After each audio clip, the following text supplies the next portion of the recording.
ॐ मृत्युञ्जयाय रुद्राय नीलकण्ठाय शम्भवे अमृतेशाय शर्वाय महादेवाय ते नमः।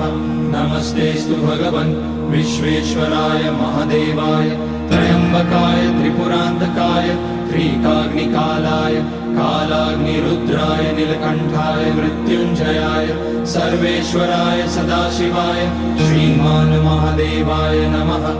ॐ नमः शम्भवाय च मयोभवाय च नमः शङ्कराय च मयस्कराय च नमः शिवाय च शिवतराय च। ॐ त्र्यम्बकं यजामहे सुगन्धिं पुष्टिवर्धनम् उर्वारुकमिव बन्धनान् मृत्योर्मुक्ष्यमामृतात्।